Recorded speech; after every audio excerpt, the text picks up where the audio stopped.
Okay, I'll introduce our next speaker while he's making his way up here. Dr. Andrew Kniss is a professor of weed ecology and management in the Department of Plant Sciences at the University of Wyoming. And now I heard he's also the department head. He earned his PhD in agronomy with a minor in statistics from the University of Wyoming. Andrew's research program focuses on crop-weed interactions, non-target impacts of weed management, and developing sustainable weed management programs in agronomic crops. He is the past president of the Western Society of Weed Science and previously served on the board of directors of the Weed Science Society of America. Thanks for being here. How do I get my presentation up here? Oh, sorry. That's all right. All right, I'll let you do it. Already slacking. I've gotten to the point where I can't give a talk without can you hear me? Where I can't You'll have to use this. Okay. That's actually just. So I'm wearing this for nothing? It's just for show. the video back there. It's my tie. Okay. All right, cool. So, thank you very much for the invitation. I'm glad to be here. It's a topic that's certainly near and dear to my heart. And also for the title slide, I'm going to try really hard not to make any CSU jokes, and I found a pest that has the CSU colors. So the green with the nice yellow, white highlights. So I thought it was fitting. It's a stink bug, and I'm not saying anything by that. I'm coming from Wyoming, so. But yeah, thank you very much for inviting me. I'm happy to talk about the importance of new innovations in pest management. And I'm guessing most of the people in this room are already active in some aspect of pest management. And so to some extent, I think a lot of what I'm going to say is going to be a review for a lot of folks. But I'm going to try and hit it a few different angles. But one of the first things that Amy actually mentioned, the first thing is it's really important to understand that what we do is critically important. If you think about what pests do, just as it relates to food production, but also ecological landscapes, a whole bunch of things. But just if you look at food production, these are numbers from a paper back in 2006 that's often cited. But if we did nothing for pest management, 50 to 80% of world food production, these top 5 crops, we don't eat a lot of cotton, but the top 5 crops are like a vast majority of calories consumed in the world. Like, this is where most of our meals come from, is these crops. 50-80% of that would just be gone if we stopped managing pests. Now, that's not a very realistic thing to think we would just stop managing pests. But these were numbers that were derived based on when we currently are managing pests. It's estimated that we're still losing 30 to 40% of food production.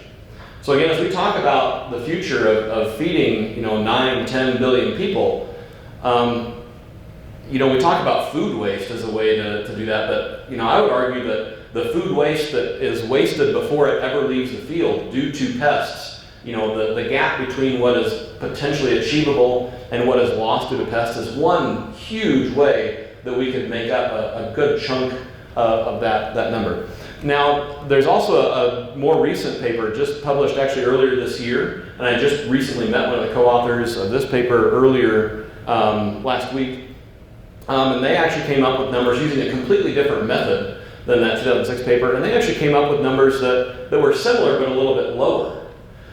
So maybe we made progress, but actually one of the things that, and Andy is the one that I met last week, and I told him, I was like, you missed one big component of this.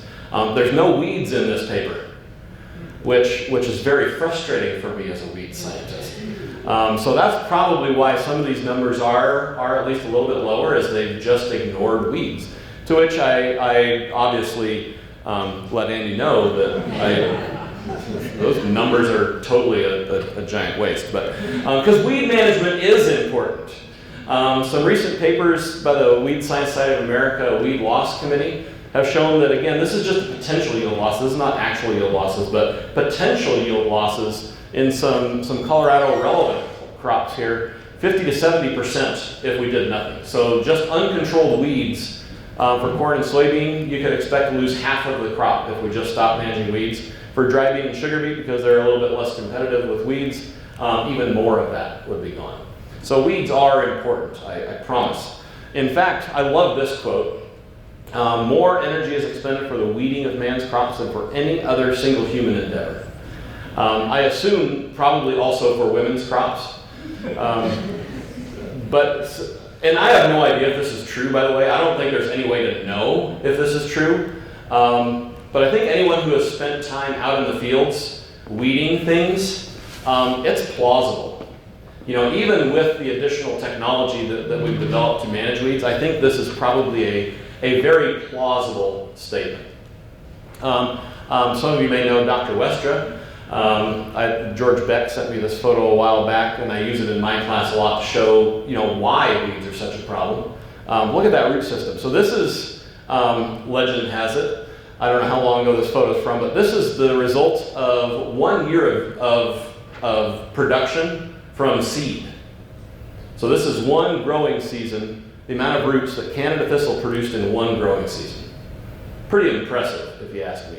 Now, I have never asked Phil if that's true because I don't want to ruin the story in case it isn't, but I think it is. So yeah, weeds are also a really problematic pest, although they don't get a lot of the attention that I think some of the other pest groups get. So what makes a pest? Obviously, inherent to the definition of a pest, it has to be causing problems for people, right? And again, Bob Zimdahl in his weed science textbook has this cool quote that I use a lot: nature knows no such category as weed. Okay, so, and I think you can apply that to all pest groups. Like insect pests don't know they're pests. They're just doing their thing, right? They're out in the environment. They happen to be feeding on this beautiful crop that you've cultivated for them, right? So pests don't know their weeds. There's not really any inherent thing that makes a pest a pest. And I would argue that the thing that all pests share in common, in addition to the kind of definition of causing problems, is that pests adapt. If they didn't adapt, we wouldn't be worried about them for very long, right? So all of the species that we work with in pest management probably share this one trait. They're flexible, they adapt to new environments, they adapt to management. And that adapting to management, I think, is why a lot of us are still studying pest management. I think that's why this is a problem that wasn't solved back in the 1930s, right? Because pests continue to evolve. And one of the ways that pests evolve and that is really the high profile way that pests evolve is to pesticide resistance. This is where I think a lot of weed science work certainly is. I think there's a lot of work in the other pest management disciplines, but pesticide resistance, and if you look through the history of pest management, we've been trying to use pesticides for a very long time. And in pretty much every case, every pest type has eventually evolved resistance to just about every type of pesticide. And so we certainly know this, we understand this, and we look at this. And there's some really cool examples of papers where they've shown that some of those pest resistance traits way predate the use of the pesticide. So this is actually a paper published in PLOS One a few years ago showing that a herbarium specimen in 1888 of blackgrass actually had the ACCA's resistance gene already in it. And two things on this. One, I think, again, evolutionary the theory would suggest that, yeah, that's the way it happens. Those traits are already out there. We're not creating those traits. We're just finding those traits for resistance. But the other cool thing about this is I think it implies that some of these resistance traits are actually a lot more common than we ever would have predicted. Because to find that in a sample of something like just a few hundred herbarium specimens, to find that resistant trait would imply that these types of traits are probably a lot more common than like the 1 in a million or 1 in a billion that we usually use in a lot of our simulation studies. So some of these resistance traits in pests are probably fairly common. But I also think it's important to note that although pesticide resistance is like the one that a lot of us spend a lot of time on, resistance is not unique to pesticides. right? Pests will eventually evolve resistance to literally anything we do for management if we do it enough times, okay? And there's a lot of documented examples to this. So barnyard grass biotypes that have evolved resistance to flooding, because that's one of the main ways that they control weeds in rice production. There have been rush skeleton weed biotypes in Australia that have been shown to evolve resistance to a biological control agent, to a rust fungus. There are cases where Russian wheat aphid, again a nice Colorado example, that has eventually become resistant to the wheat plants that were bred to be resistant to the wheat aphid. Okay, so pests evolve resistance to pretty much anything we do if we do it enough. Now this is a really cool example because I think it shows the speed at which this can happen. So this is a species near and dear to my heart, Kochia bassioscoparia, or Kochia scoparia, depending on which authority you ask. One of those tumbleweeds that floats around all the weed science. People are nodding their heads like, yeah, we know what Kochia is. But Kochia is really well known to be one of the earliest emerging weed species that we have in a lot of our cropping systems, especially in the Wyoming, Colorado, Nebraska, western US area. It'll germinate underneath the snow and start emerging. So a really early emerging weed. And if you look at the emergence profile, this is actually some study that Gustavo Spatella and Bob Wilson did a number of years ago, where this is pretty representative of what Kochia usually does. So as soil temperatures increase, you get more Kochia germinating, right?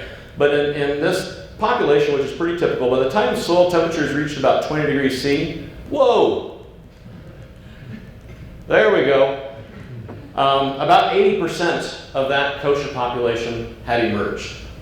So a relatively low thermal requirement for germination. And in these plots, they actually they were growing, they had a treatment where they were growing continuous corn, and they were applying balanced herbicide every single year, which is a pre-emergence herbicide. And what happened to that population, that weed population, that Kochia population, in 6 to 8 years, I think they collected the seed. They started noticing a problem in those plots after 6 years. They collected the seed in like year 7 and 8 for this study, I think. This is what happened to that population. So they actually thought they had herbicide resistance. They thought they had isoxaflutol resistance. But they tested it and it was just as susceptible to herbicide as it had ever been.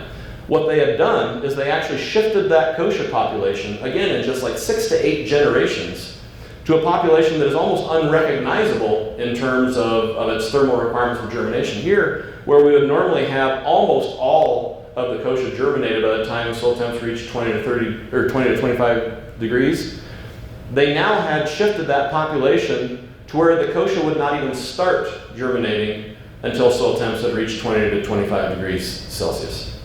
So again, just the speed at which pests can adapt. And again, this is in a weed species that only has one generation a year. Imagine with some of the other pest species that can evolve even more quickly. Which brings up, I think, another reason that I think we need to really think long and hard about this is if you were a betting person, and I happen to be a betting person, Dr. Gaines is back there laughing at me. I'm not a winning at betting person, but if I were a betting person, I would bet on pests to be the ones that win in the climate change battle, right? I mean, pests have the ability to evolve very quickly. It takes us a long time to breed crops for certain traits. Pests, I think, are going to be out in front of a lot of these things. And so it's going to require a pretty concerted effort for us to stay ahead of these pest type systems. So that's one. The Kochia was an example of a rapid evolution. I want to talk about one cool example that is a little bit slower evolution. So a lot of you have probably heard of stem rust. I love these old pictures where they were basically trying to control barberry. I'm not going to get into the biology of this pest, but it's an alternate host, and so they were really pushing controlling that alternate host. So they show this black stem rust was the destroyer of the wheat crop moving over, trying to get people to control that. Now stem rust caused massive devastation of wheat crops in the 20s, 30s, until they found one particular resistant gene, well, several resistant genes. I think the most common, most important one was this particular one. And stem rust for most of the world was basically considered a solved problem. because they had found varieties that had resistance to these traits. So largely a solved problem until we found in Uganda in 1999 a strain of stem rust that now could survive even with those newer resistance genes. Since that initial finding, you'll notice all these red dots, blue dots, yellow dots. Those are all different versions of the UG99 that is now spread throughout Western Africa into Iran. And even more recently, they're now finding stem rust again in Western Europe, which again, it had been decades since this disease was present in any real sort of way. And now all of a sudden they're finding it in these countries like Sweden, the UK. And what they're also finding is, in some cases, these are not these new resistance-breaking races of stem rust. They actually went back and they found out that about only 20 to 30% of the varieties grown in this part of Europe actually even had the resistance traits for these stem rusts. And it's something that Norman Borlaug, who actually started a lot of the breeding programs for stem rust resistance, predicted. The greatest ally of the pathogen is our short memory. As soon as we get complacent, we stop using, genetics for resistance for some of these really major, potentially devastating diseases, is the minute we lose that battle. And they're actually finding this, and they're actually now starting to think, okay, we need to get some of these resistance traits back into some of these crops. So with that, I want to take a quick break and tell you a story. And this story relates back to when I was a graduate student at the University of Wyoming. I see Craig Alford smiling because he was a graduate student at the University of Wyoming and made this exact long, boring drive. So Laramie is at 7,200 feet. I know you guys in Colorado make fun of us being, at high elevation where nothing but the wind exists. Laramie's a nice place, but we can't do crops research there because it is at high elevation, very high elevation. So we make this long, boring drive like 2 or 3 times a week during the summer over to our research station at Lingle. And so there's a lot of time to think. There's a lot of time to talk. There's a lot of time to sleep or nap, depending on the day. But one day when I was a graduate student, I was driving with one of my graduate student colleagues, Ryan Rapp. And as we were driving exactly at the speed limit, because we certainly never exceeded the speed limit in a state vehicle, I looked over and I saw this. And it's a little bit dark and kind of hard to see, but that's a tractor parked inside this little shed. And you see that little notch in the cutout? That's a little notch there that they had to basically cut into this thing to get the steering wheel through. And so I am immediately amazed at the skill of the driver that put this tractor in there. Because, these old tractors, I don't know about red tractors, I was a green tractor person, but on the green tractors, like the clutch was on one hand and you had the turning brake. And so somehow whoever drove this tractor in there is like limbo fashion, with one hand on the steering wheel, trying to get it in there without crashing through the other side. And I was like, this is really cool. And so my graduate student colleague Ryan was napping, and so I smacked him in the arm and I said, Ryan, look at this. And by that time, a little bit of the space had elapsed. And so when he looked at it, he actually saw this. And I said, Ryan, isn't that amazing? And he said, yeah, why would they ruin a perfectly good house? And so I tell you that story just to prove the point that perspective matters, right? And so if we're going to talk about innovations and managing pests over the long term, how we look at these problems really is important. And I think to some extent, a lot of the things that we're doing in pest management, not necessarily what we in this room are doing, but what we're doing on a grand scale in pest management is basically some pretty minor modifications of the same old thing. And I think as we go forward, we're really going to have to start thinking more out of the box, looking at new ideas for pest management.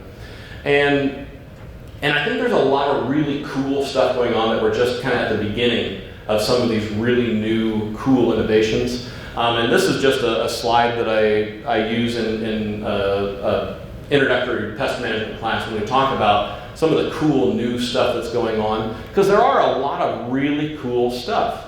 In particular, some of the robotics real-time sensors for weed management is a really big deal, but some of the UAV scouting, I know we're going to talk about harvest weed seed control here, but in just about all of the ways we talk about pest management, we talk about cultural, mechanical, almost all of these areas have some really cool innovations going on. And I think the more we can think outside the box, the better off we're going to be. I mostly just like this photo. I think this is from a Modern Farm article a while back, but actually looking at UAV sensor technology, for weed scouting is one that's big right now, but also just the ability to find early infestations of certain diseases. I think there's a lot of really cool stuff going on right now, trying to identify that early enough that you can actually make real-time management decisions. How many of you have heard of the weeding robots? One of my former master's students, Elizabeth Mosqueda, actually worked on some of these lettuce thinning bots, which is kind of where this technology originated. So basically they plant heavy and then they use these bots to go out and kill the ones that they're not going to use. So it basically saves a lot of time. And they're actually now adapting this for pest management, for weed management. How many of you have seen this video? Anyone? I love this video. All the weed science people in the audience have raised their hands, but I want to show you a really cool example of some of the real-time sensor technology and how it can be used. So this is actually a video from Australia. You can go on YouTube and find it. You can just search for Weed It spot sprayer and you'll find this video. But they did it at night, which makes it really cool because you can see this red line. That's basically the sensor where it's looking down and it's basically trying to find, is there a weed or is there not a weed? So it's a very simple sensor technology. And all of the nozzles on this boom are basically in the off position until that sensor says, there's a weed there, and then those nozzles turn on and put the herbicide there. So depending on how weedy your field is, you can dramatically reduce the amount of pesticide you're putting in the environment by only spraying where you actually have a weed. Now because it's dark, you can't actually see where the weeds are, so you just have to trust that it's working well. But in the daylight you can actually see, and they've actually tested this, and in a simple on-off, green, not green, this sort of technology works really well. So they're actually working now on trying to adapt this type of technology to basically differentiate crop from weed. And so it'll actually be able to run through a crop and know that, okay, I don't need to spray the crop, I just need to spray the weeds. So actually differentiating those two is a big area now. In the area of natural pesticides, there's a lot of interest in this, and I really like this particular story. This is a really cool success story about a natural pesticide. Bialafos L-phosphenolthricin. Some of you might find that name familiar because it's a great success story. But these are actually natural products produced by the soil microbe Streptomyces hygroscopicus. There's a German lab and a Japanese lab that actually found these at around the same time. I think the German lab was a little bit ahead. But basically these are the structures of those two chemicals. The only difference is there's an amino acid over here replaced with a hydroxyl group there. And again, this is actually one that has been developed into an actual herbicide. How many of you have heard of glufosinate? Yeah, those of you who are in weed science have heard of that because it's a really popular herbicide. And it actually is a result of a natural product and trying to identify, because they found out this natural product had herbicidal activity. And so they developed it into something that was a little bit more stable than the natural product. And now all of a sudden you have Liberty herbicide, which is natural. Just kidding, it's not natural. Nothing with this color is natural. Like you do not find this color in nature. But it is a really cool success story. I think that's one of the things that we kind of lose sight of is we actually have had a lot of really cool innovation.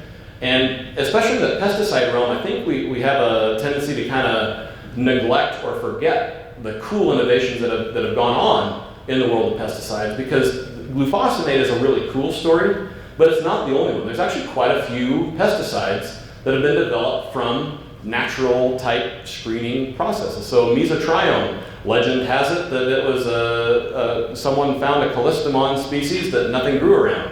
They started looking for it. I don't know if that's actually a true story or not, but it's a cool It's a cool story, and the callistemon on the bottle of Callisto, that's actually the plant that you see on that little red flower. So the mesotrione is the actual herbicide that was developed from that screening process. The cry proteins, I think almost everyone knows about those. The BT, organic biocontrol agent, that they were able to identify those cry proteins that went into all the BT crops. Spinosad came from a fermented soil actinomycete. Pyrethrum from tansy.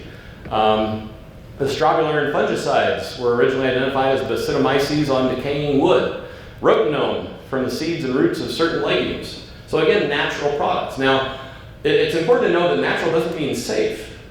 Some of these products will kill you just as dead as any synthetic counterpart. But the fact is that this is an area that I think is really active right now, and that is, I think, ripe for innovation and trying to develop some of these products in the pesticide world.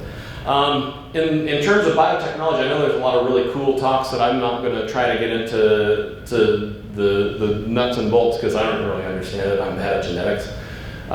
But the male sterility, again, this is an example where an old idea has kind of taken on new life. How many of you have heard of the Oxitec mosquitoes, where they've actually basically developed those through biotechnology so that the male mosquitoes will mate with the female, but they won't produce viable offspring. So again, that's something that's been done in other means. So with I think the screwworm, which is a cattle pest, and I think the pink bollworm, were both major targets of male sterility where they work. They would actually just create sterile males, flood the environment with those sterile males, they'd mate with the females, and no viable offspring were produced.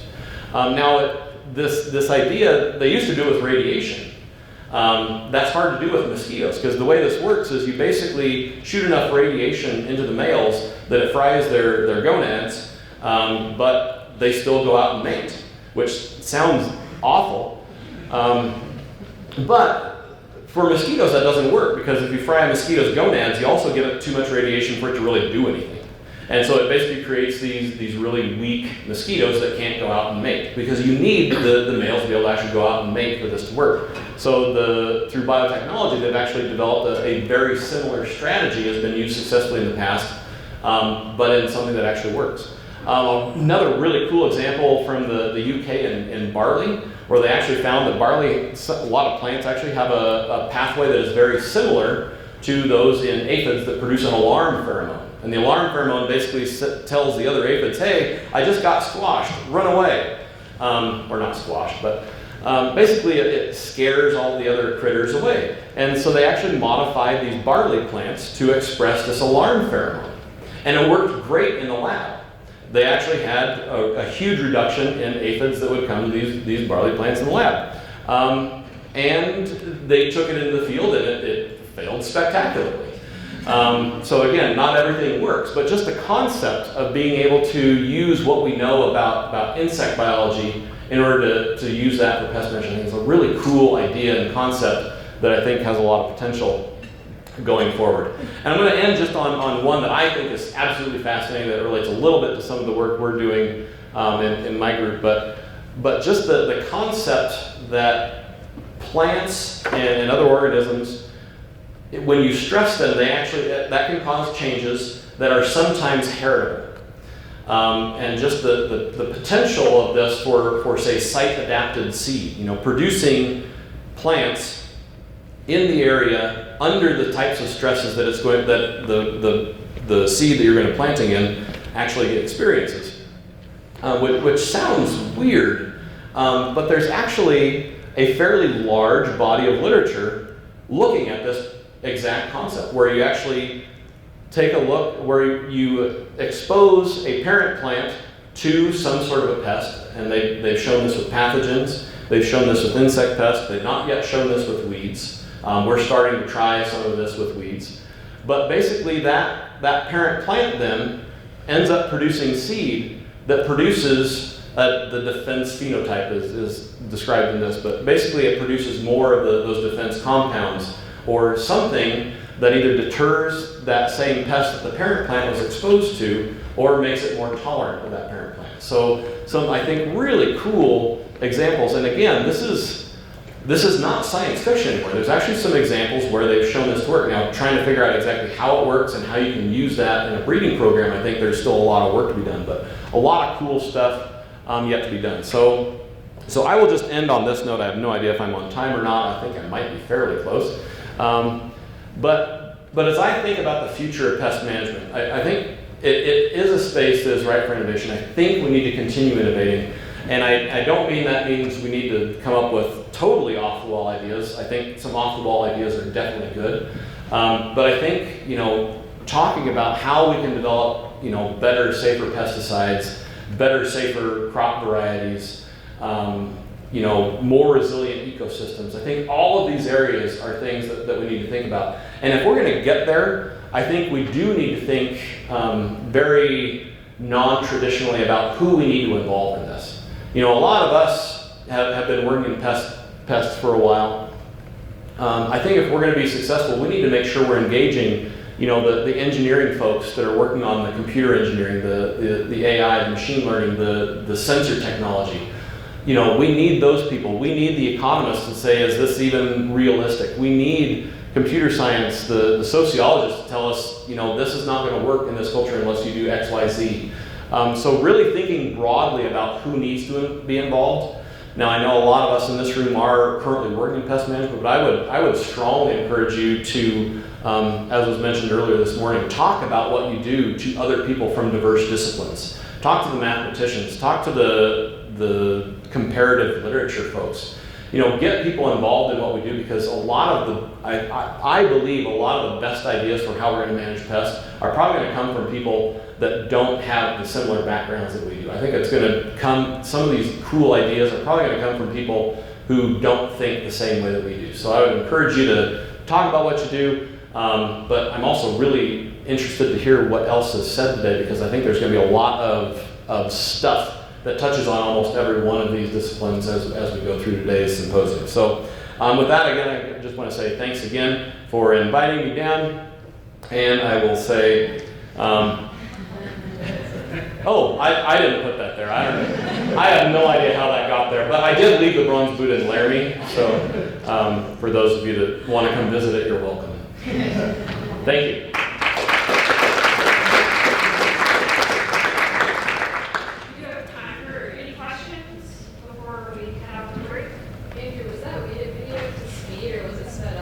No, the video was real time. Like, it was being driven very quickly, like faster than I would think I would feel comfortable driving that rig. But again, I think it's in Western Australia where the fields are like 38 miles long. So I guess if you don't have to turn, you can drive fast, I suppose. But yeah, just the speed at which those sensors can talk to the solenoid valves on the nozzles really is impressive.